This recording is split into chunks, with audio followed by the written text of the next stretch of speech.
नरेंद्र मोदी ने नई दिल्ली के भारत मंडपम में स्कूल ऑफ अल्टीमेट लीडरशिप यानी सोल नेतृत्व सम्मेलन का उद्घाटन किया।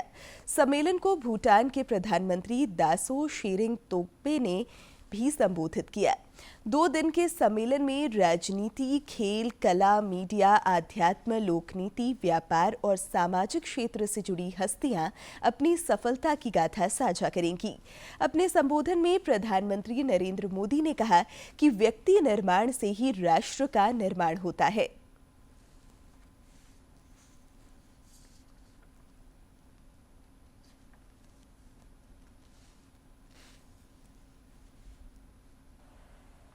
नेशन बिल्डिंग के लिए बेहतर सिटीजन्स का डेवलपमेंट जरूरी है। व्यक्ति निर्माण से राष्ट्र निर्माण, जन से जगत, जन से जग, ये किसी भी ऊंचाई को प्राप्त करना है, विशालता को पाना है, तो आरंभ जन से ही शुरू होता है।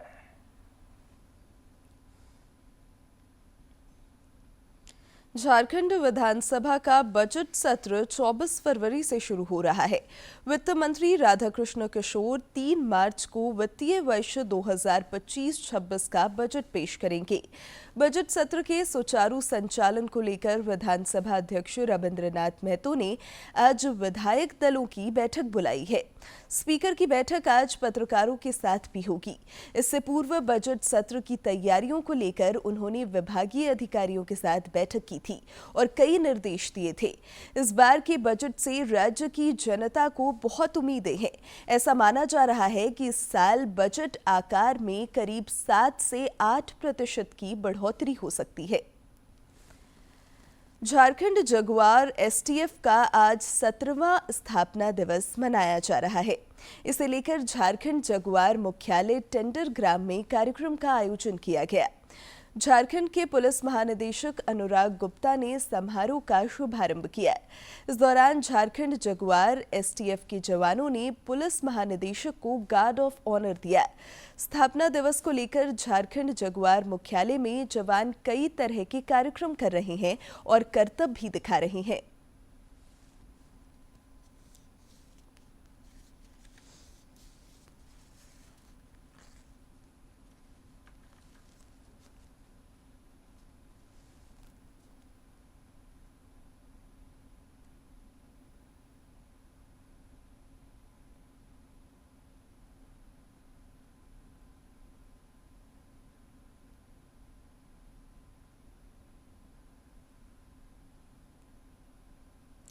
पेपर लीक होने की सूचना के बाद झारखंड एकेडमिक काउंसिल जैक को मैट्रिक के 2 विषयों की परीक्षा रद्द करनी पड़ी।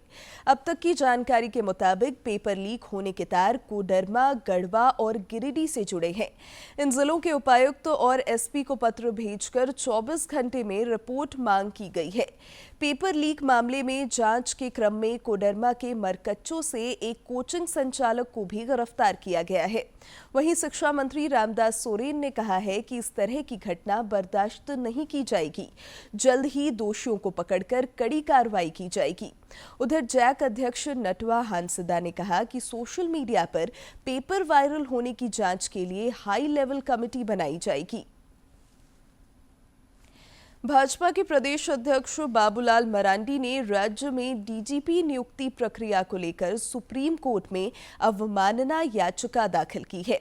श्री मरांडी ने अपनी याचिका में मुख्य सचिव अलका तिवारी, गृह सचिव वंदना डाडेल, डीजीपी अनुराग गुप्ता, डीजीपी नियुक्ति के लिए बनी नॉमिनेशन कमेटी के चेयरमैन जस्टिस रत्नाकर भेंगरा और सदस्य पूर्व डीजीपी नीरज सिन्हा को प्रतिवादी बनाया है।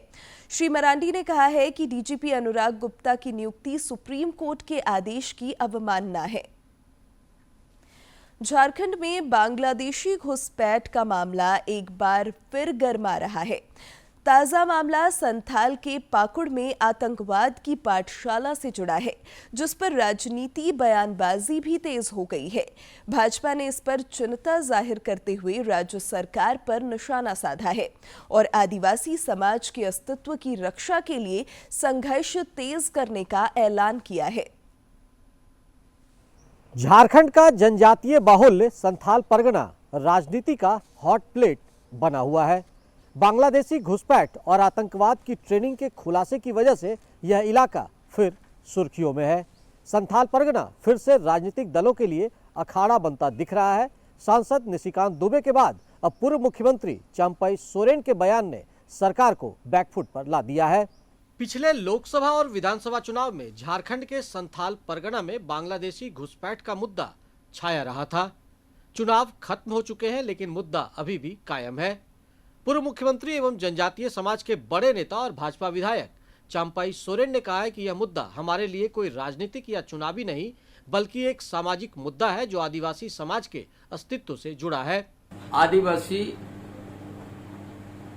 सावता सुसर आंकड़ा नाम पर हमारा गठन हुआ और उसी नाम पर पूरे झारखंड में एक जन आंदोलन तैयार हुआ ताकि आदिवासी के अस्तित्व को बचाना है, आदिवासी के अस्तित्व को बचाना है, झारखंड को बचाना है बांग्लादेशी घुसपैठ और ये जो धर्म परिवर्तन इसको रोकना है। चंपई सोरेन ने राज्य सरकार पर न्यायालय को भी गुमराह करने का आरोप लगाया। उन्होंने कहा कि सरकार एक तरफ संथाल में बांग्लादेशी घुसपैठ से इनकार करती है, वहीं दूसरी ओर दुमका जेल में बंद एक बांग्लादेशी को सजा पूरा होने पर रिहा कर रही है। उन्होंने कहा कि ये घुसपैठिए आदिवासी समाज की अस्मत से भी खिलवाड़ कर रहे हैं, जिसको लेकर बड़ा आंदोलन शुरू करने का समय आ गया है। धरती में आप बांग्लादेशी घुसपैठ आप जम गया है, इसीलिए हमने उस अकबर को देख के हमने निर्णय ले ले कि अब हम समाज के बीच में जाएंगे और समाज के बीच से क्रांति का बीज बजेगा। इतना ही नहीं, संथाल परगना में आतंक की पाठशाला का भी खुलासा हो रहा है, जिसको लेकर भाजपा नेता सरकार पर हमलावर है।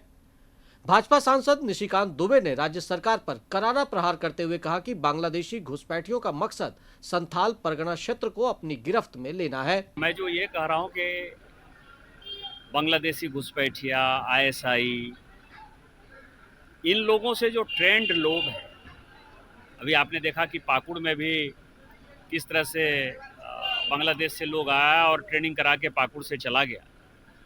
ये सभी संथाल परगना को अपने गिरफ्त में लेना चाहते हैं। उधर बांग्लादेशी घुसपैठ के मुद्दे को सत्ता पक्ष ने निराधार बताया है और कहा कि विपक्ष इसे बेवजह तूल दे रहा है। राज्य में जनादेश विपरीत प्राप्त हुआ है, तो इस विपरीत जनादेश में सरकार को बदनाम करने का एक साजिश और षड्यंत्र भारतीय जनता पार्टी के तमाम नेता बांग्लादेशी घुसपैठ के नाम पर रच रहे हैं। झारखंड विधानसभा का बजट सत्र 24 फरवरी से शुरू हो रहा है, जिसमें संथाल में बांग्लादेशी घुसपैठ का मुद्दा भी गूंज सकता है।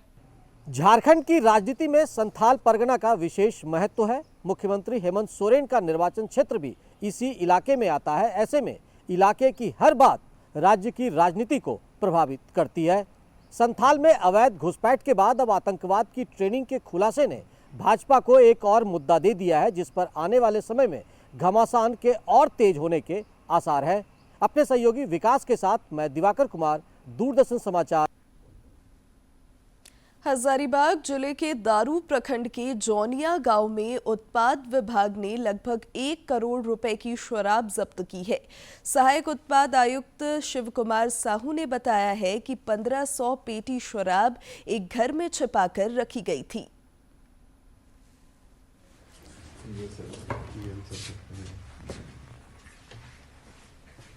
मुख्य अभियुक्त इसमें हम लोग 2 को चिन्हित किए हैं अभी तक, राहुल साव और अर्जुन साव, और ये दोनों झुमरा निवासी हैं। अब पूर्व में भी ये लोग इन लोगों पर अवैध शराब के कारोबार में इन लोगों पर प्राथमिकी दर्ज है।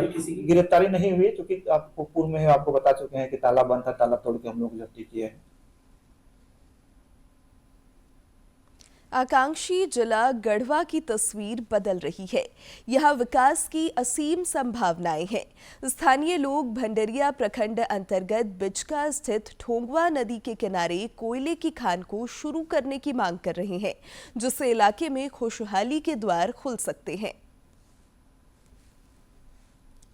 खनिज संपदा की प्रचुरता झारखंड की विशेषता है।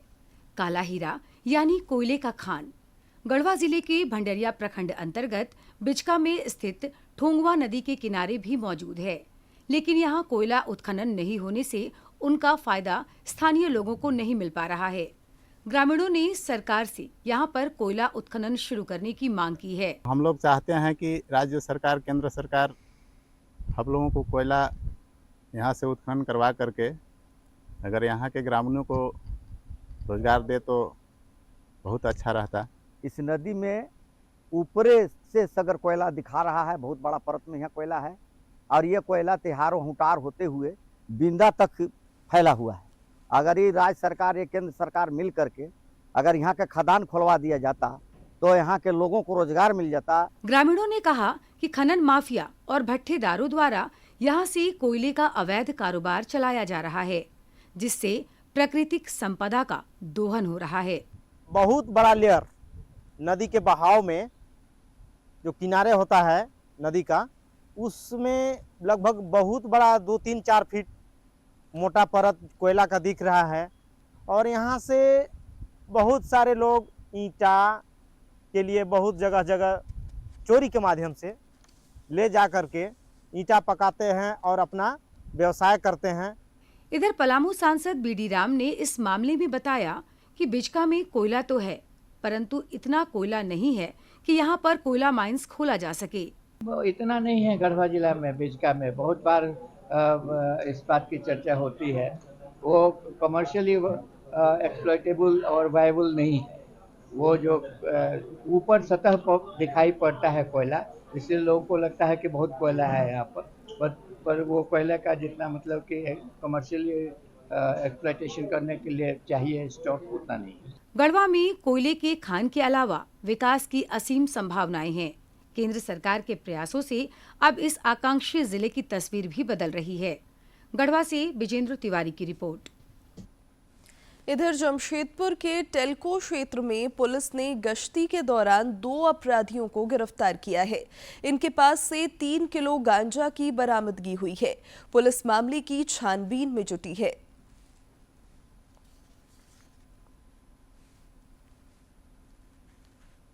आपका पसंदीदा डीडी झारखंड नए तेवर और नए कलेवर के साथ में आपके बीच है, ताकि पल पल की खबरें आप तक पहुंचे। आपका अपना पसंदीदा डीडी झारखंड, गांव से लेकर कस्बों और शहरों तक की है धड़कन। सटीक, विश्वसनीय और तेज खबरों का भी है आईना। राजनीति के मंच से सत्ता के गलियारों तक, खेत से खलिहान और मनोरंजन से इंफोटेनमेंट तक, खेल के मैदान से रंगमंच की खबरों तक, सब कुछ देखिए हमारे प्रादेशिक समाचार में हर रोज दोपहर 12:30, शाम 6:30 और 7:30 बजे, सिर्फ और सिर्फ डीडी झारखंड पर। जम्मू कश्मीर के लेफ्टिनेंट गवर्नर मनोज कुमार सिन्हा इन दिनों झारखंड के दौरे पर हैं। विकास भारती संस्था बिशुनपुर के रांची के बरियातू स्थित कार्यालय में उनका स्वागत हुआ। संस्था के सचिव अशोक भगत ने उपस्थित लोगों का उनसे परिचय कराया। मौके पर लेफ्टिनेंट गवर्नर ने बताया कि जम्मू कश्मीर में अब स्थिति सामान्य है। उन्होंने कहा कि छिटपुट घटनाओं को छोड़कर आतंकवाद नियंत्रण में है और सभी क्षेत्र में तेजी से विकास हो रहा है। इस दौरान भाजपा के प्रदेश अध्यक्ष बाबूलाल मरांडी ने उनका सम्मान किया।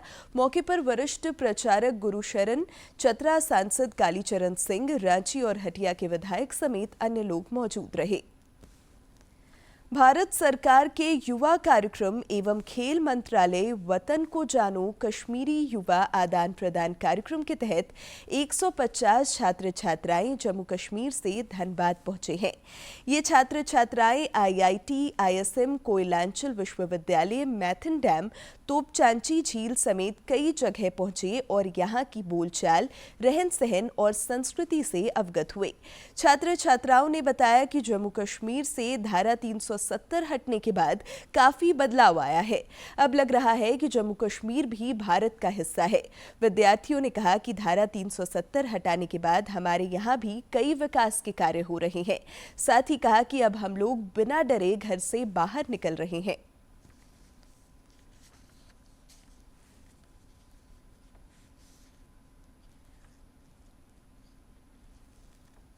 सो पहले जब हम यहाँ आए देन वहाँ पे थोड़ा ब्रीफिंग सर ने दी।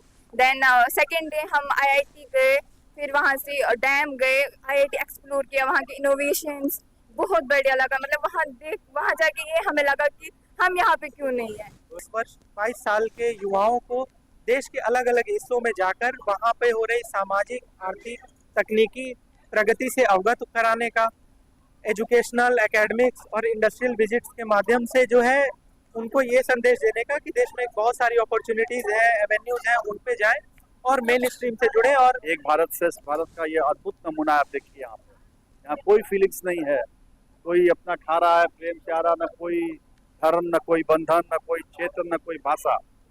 सब कितने अच्छे से बच्चे बच्चियाँ, उनका हमने गुलाब का फूल दे करके स्वागत किया और बहुत अच्छा लगा, बहुत खुश है बच्चे। छत्तीसगढ़ के दंतेवाड़ा में नक्सल विरोधी अभियान के दौरान हुए आईईडी विस्फोट में घायल सीआरपीएफ के हेड कांस्टेबल महिमानंद शुक्ला शहीद हो गए। 20 फरवरी को एम्स नई दिल्ली में उन्होंने अंतिम सांस ली, जब उनका पार्थिव शरीर पैतृक गांव कवाल केडिया लेसलीगंज पलामू पहुंचा। शहीद के पार्थिव शरीर को देख लोगों की आंखें नम हो गईं। शहीद को अंतिम सलामी देने के समय जिला प्रशासन, पुलिस और सीआरपीएफ के उच्च अधिकारी मौजूद थे। अधिकारियों ने कहा कि महिमानंद शुक्ला की शहादत व्यर्थ नहीं जाएगी और नक्सलियों के खिलाफ अभियान तेज किया जाएगा। मादक पदार्थों के खिलाफ राज्य में ताबड़तोड़ कार्रवाई हो रही है। लोहरदगा में एक ट्रक से 250 किलोग्राम गांजा बरामद किया गया है, जिसकी कीमत 5 लाख रुपए बताई जा रही है। इस खेप को ओडिशा के संबलपुर से बिहार ले जाया जा रहा था। नारकोटिक्स कंट्रोल ब्यूरो ने गुप्त सूचना पर कुड़ू प्रखंड के शहरी क्षेत्र और ब्लॉक मोड़ मस्जिद चौक के पास चेकिंग अभियान में पकड़ा। गांजा को ट्रक में प्लाईबोर्ड के बीच 13 बोरे में छिपाकर रखा गया था। इस मामले में चालक और उपचालक पकड़े गए हैं। रांची वाराणसी वंदे भारत एक्सप्रेस ट्रेन आज बदले मार्ग से चलेगी। तकनीकी कारणों से 3 ट्रेनों को रद्द कर दिया गया है। वहीं कुछ ट्रेनों के मार्ग में परिवर्तन किया गया है। रांची मंडल के CPRO ने कहा कि पंडित दीनदयाल उपाध्याय मंडल के कष्ठा ट्रेन पर यार्ड के विकास कार्य की वजह से रांची वाराणसी वंदे भारत एक्सप्रेस ट्रेन आज अपने निर्धारित मार्ग गया सासाराम पंडित दीनदयाल उपाध्याय के स्थान पर परिवर्तित मार्ग गया पटना पंडित दीनदयाल उपाध्याय के रास्ते चलेगी। इसके अलावा आनंद विहार टर्मिनल हटिया झारखंड स्वर्ण जयंती एक्सप्रेस 25 और 26 फरवरी को, आनंद विहार टर्मिनल रांची संपर्क क्रांति एक्सप्रेस 26 जनवरी को और संबलपुर जम्मू तवी एक्सप्रेस ट्रेन 25 फरवरी को रद्द रहेगा।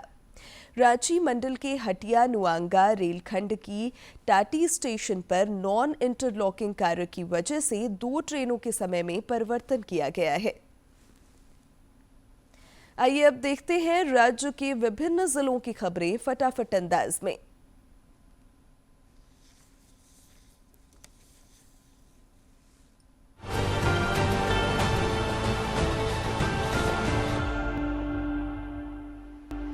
जिला स्तरीय खनन टास्क फोर्स की मासिक बैठक हजारीबाग के समाहरणालय सभागार में आयोजित की गई। इस दौरान उपायुक्त नैन्सी सहाय ने टास्क फोर्स की पिछली बैठक में दिए गए निर्देश के अनुपालन की समीक्षा की। साथ ही विभिन्न संचार माध्यमों से प्राप्त अवैध बालू के उठाव तथा परिचालन की सूचना पर पुलिस तथा प्रखंड स्तर पर बेहतर कोऑर्डिनेशन स्थापित कर कार्रवाई करने के निर्देश दिए।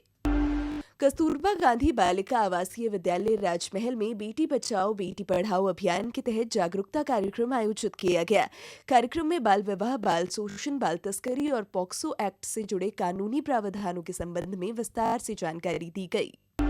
बोकारो जिले के विभिन्न अंचलों के हल्का क्षेत्रों में विशेष राजस्व शिविर का आयोजन किया गया। इस दौरान राजस्व से संबंधित विभिन्न कार्यों के निष्पादन के लिए आवेदन प्राप्त किए गए और त्रुटि सुधार को लेकर आमजनों को करेक्शन स्लिप दिया गया। समाज कल्याण विभाग के द्वारा बेटी बचाओ बेटी पढ़ाओ कार्यक्रम के तहत मेदिनीनगर समाहरणालय परिसर से जागरूकता रथ को रवाना किया गया। उप विकास आयुक्त शबीर अहमद, एनडीसी विक्रमानंद, समाज कल्याण पदाधिकारी नीता चौहान एवं अन्य पदाधिकारियों ने हरी झंडी दिखाकर रथ को रवाना किया। यह जागरूकता रथ 22 फरवरी से 8 मार्च तक विभिन्न इलाकों में घूम घूम कर लोगों को जागरूक करेगी। चाईबासा के पुलिस अधीक्षक की अध्यक्षता में आयोजित एनकॉट की बैठक में मादक पदार्थ के विरुद्ध दल बनाकर नियमित तौर पर अभियान चलाने तथा समन्वय बनाते हुए अवैध फसल का विनष्टीकरण के निर्देश दिए गए। साथ ही उन्होंने ग्रामीणों को परंपरागत खेती की ओर प्रेरित करने का भी निर्देश दिया।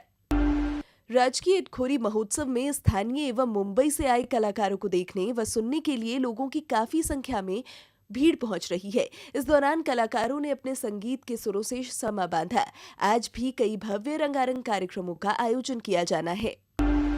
लातेहार जिले में जल छाजन मिशन के तहत समाहरणालय परिसर से वाटरशेड अवेयरनेस रथ को हरी झंडी दिखाकर रवाना किया गया।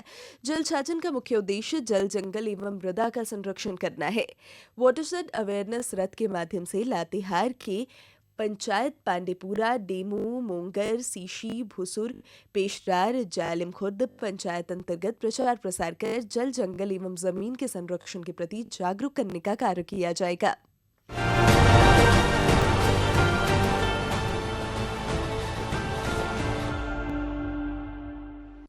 आकाशवाणी पर प्रधानमंत्री नरेंद्र मोदी के लोकप्रिय मन की बात कार्यक्रम का 23 फरवरी को दिन के 11 बजे प्रसारण होगा। इस दौरान प्रधानमंत्री देश विदेश के लोगों के साथ विचार साझा करेंगे।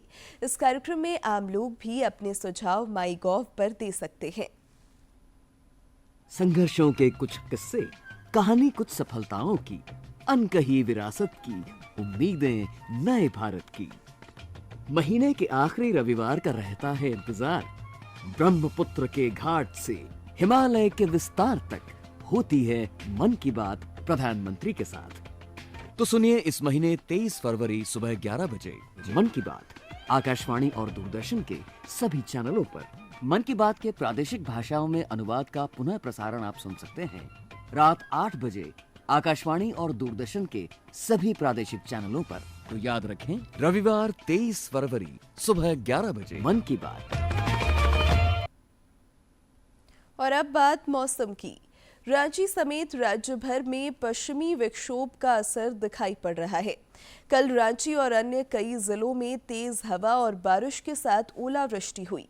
ओलावृष्टि से खेतों में रबी और सब्जी की फसलों के साथ साथ आम, लीची और सहजन के मंजरों को नुकसान पहुंचा है। मौसम विज्ञान केंद्र रांची ने आज और कल भी कोल्हान के सभी जिलों समेत रांची, सिमडेगा, खूंटी, रामगढ़, बोकारो, धनबाद, जामताड़ा, दुमका, गिरिडीह और देवघर में तेज हवा के साथ बारिश, ओलावृष्टि और वज्रपात का ऑरेंज अलर्ट जारी किया है। चेन्नई में आयोजित राष्ट्रीय पैरा एथलेटिक्स चैंपियनशिप संपन्न हो गई। इस प्रतियोगिता में झारखंड ने एक कांस्य पदक हासिल किया। झारखंड को यह पदक 400 मीटर दौड़ में काजल कुमारी ने दिलाया। काजल की इस उपलब्धि पर खेल प्रेमियों ने उन्हें बधाई दी है। आईसीसी चैंपियंस ट्रॉफी में कल दुबई में भारत ने बांग्लादेश को 6 विकेट से हरा दिया। में टीम इंडिया ने किया जीत से आगाज, बांग्लादेश का हुआ बंटाधार। दुबई के मैदान पर एक बार फिर जीता हिंदुस्तान। टॉस जीतकर पहले बल्लेबाजी करने का बांग्लादेश का फैसला उल्टा पड़ा। भारतीय गेंदबाज मोहम्मद शमी और हर्षित राणा ने बांग्लादेश पर शुरुआती अटैक कर सौम्य सरकार और कप्तान नजमुल हुसैन शांतो का विकेट झटक बांग्लादेश की बल्लेबाजी को पटरी से उतार दिया। बांग्लादेश पर इंडियन बॉलर्स का अटैक बना रहा और मेहंदी हसन मिराज, तंजिद हसन और मुशफिकुर रहीम के विकेट भी जल्द ही सामने आ गए। बांग्लादेश की इस लड़खड़ाती पारी को सहारा मिला तौहिद हृदय और जाकिर अली की जोड़ी से। इन दोनों ने छठे विकेट के लिए 154 रन की साझेदारी की। खतरनाक होती जा रही इस पार्टनरशिप को तोड़ा मोहम्मद शमी ने, जिन्होंने जाकिर अली को 68 पर चलता किया। हालांकि तौहिद हृदय जमे रहे और उन्होंने शतक जमाया। हृदय 100 रन बनाकर हर्षित राणा की गेंद पर चलते बने। बांग्लादेश की टीम 49.4 ओवर में 228 रन बनाकर ऑल आउट हो गई। भारत की ओर से मोहम्मद शमी ने 5 विकेट हासिल किए। जीत के लिए मिले 229 रन के लक्ष्य का पीछा करने उतरी टीम इंडिया ने सधी हुई शुरुआत की। रोहित शर्मा और शुभमन गिल के बीच पहले विकेट के लिए 69 रन की साझेदारी हुई। रोहित शर्मा 41 रन के स्कोर पर तस्कीन अहमद का शिकार बने। रोहित के आउट होते ही विराट और श्रेयस अय्यर के भी विकेट सामने आ गए।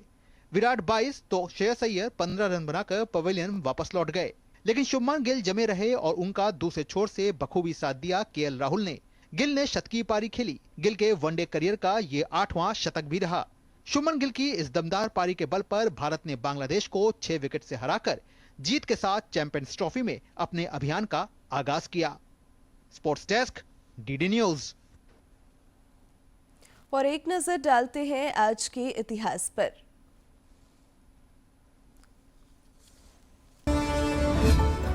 हिंदी के कालजयी कवि, उपन्यासकार, निबंधकार और लेखक सूर्यकांत त्रिपाठी निराला का जन्म 21 फरवरी वर्ष 1896 को पश्चिम बंगाल के मेदिनीपुर में हुआ था।